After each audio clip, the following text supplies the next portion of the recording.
welcome to the Quiet Riot. Thank you for joining me, and this is where we talk film, television, media, with an emphasis on older movies and nostalgic favorites.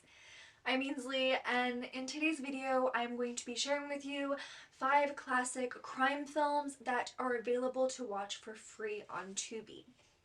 I will definitely be doing more videos like this in the future about classic films that you can watch on both paid subscription services as well as services like Tubi where you can watch them for free.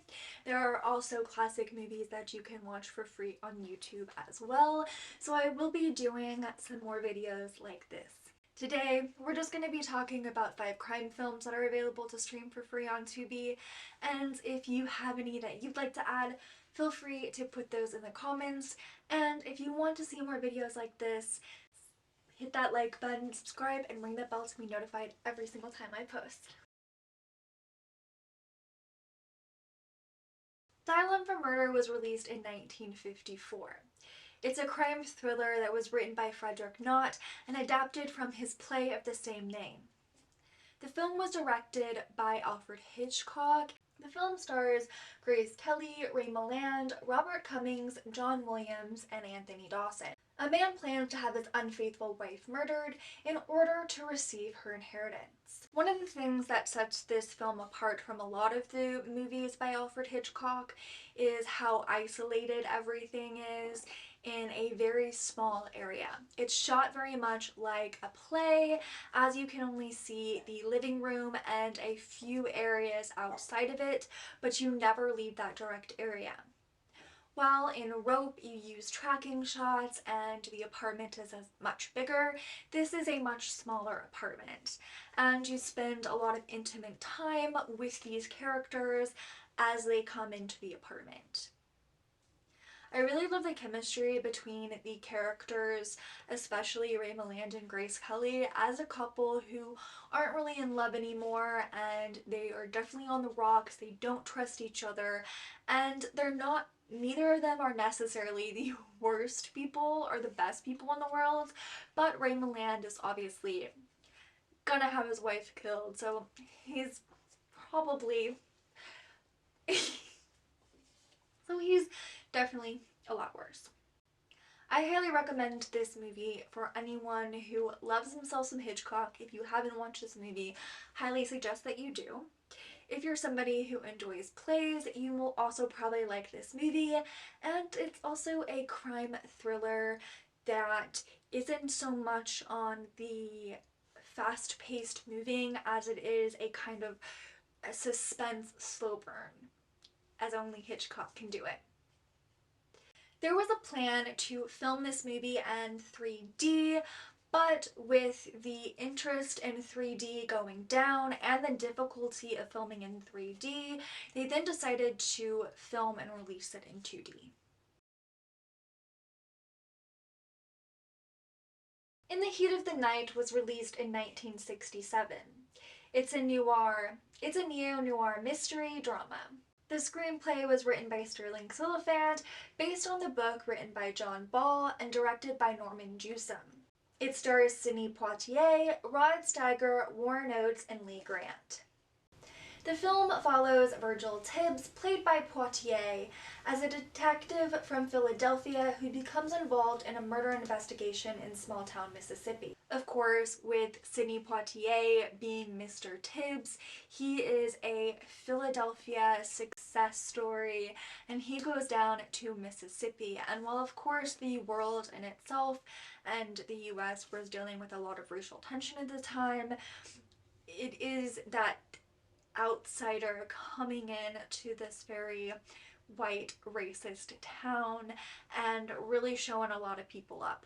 This is a memorable movie for both its lines and moments of incredible strength from Sidney Poitier.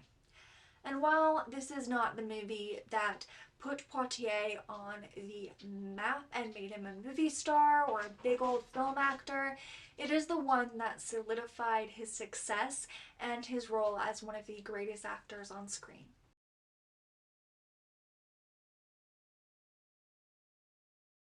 In the Heat of the Night is not the only movie in the series and the only one to feature Sidney Poitier as Mr. Tibbs. They Call Me Mr. Tibbs was released in 1970 and sees Sidney Poitier as a now Lieutenant Tibbs who is living in San Francisco and goes to investigate a murder of a prostitute. This is the second film in a trilogy, the third being The Organization, and that film is the end of the trilogy, also starring Sidney Poitier, and that film is on Tubi as well. I wasn't aware that The Organization even existed until I was doing research for this video, but apparently it does, so I definitely have to give that one a watch myself.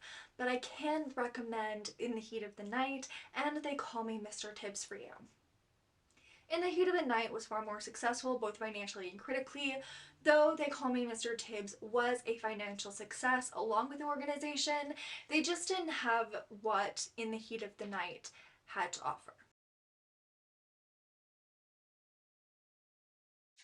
There are a few Agatha Christie movies to stream for free on Tubi, and one of them is Witness for the Prosecution, released in 1957, and starring a cast that includes Marlene Dietrich, Tyrone Power, and many more. Tyrone Power is a bit of a weak link here, unfortunately, but with the cast around him, including the direction by Billy Wilder and a script by Billy Wilder, as well as Larry Marcus and Harry Kurnitz, and the fact that it was adapted from a play and short story written by Agatha Christie, this movie was going to be a success. Now, this movie is actually the first adapted from the play, and I think it is actually the best. An alien barrister defends a man on trial for the murder of a wealthy woman. The time that we spend with these characters are in a courtroom, and I'm personally not a big fan of that a lot of the times, but I do think it works really well here, and a lot of that has to do with the incredible writing of Christie herself, as well as the adaptation abilities and direction abilities of Billy Wilder. There is some fun to be had here, some funny little moments, and not everything is so dramatic, even though we're dealing with a legal mystery drama, but you still get to have a little fun, because hey, it's Billy Wilder. So if you want to check out some Agatha Christie and you want to watch a good movie, I highly recommend checking out Witness for the Prosecution, available to stream for free on Tubi. Peeping Tom is a psychological horror film that was released in 1960. While the film is now a cult classic, it was unfortunately received poorly by both critics and audiences alike at the time of its release, even going so far as to ruining the career of director Michael Powell. The film was written by Leo Marks and stars Carl Boehm as a serial killer who follows and murders women while carrying around a portable camera in order to capture their expressions. This is often considered the precursor and the first slasher film. I know this mainly because of trivia. The film is certainly not for everybody, but if you're a fan of the horror genre and you're also a fan of slashers themselves, I highly recommend checking this out, as there are some pretty creepy and sinister moments to be seen. This film was released around the same time as Psycho, and Psycho was received a lot better than this one, probably because Peeping Tom is a lot more graphic than Psycho, but if you liked Psycho, I definitely see you liking Peeping Tom. All 5 of these films are available for you to watch streaming for free on Tubi. If they are available to watch somewhere else besides Tubi, I will let you know in the description box below. Check it out. If you want to see more films like this from me, don't forget to like this video and let me know in the comments. If you haven't yet and would like to, subscribe and ring that bell to be notified every single time I post. And if you have any questions or anything that you would like to see on this channel, please let me know in the comments. And if you have any movies that you know are streaming for free that you would love to recommend, please do again in the comments. I'll see you next time. Bye.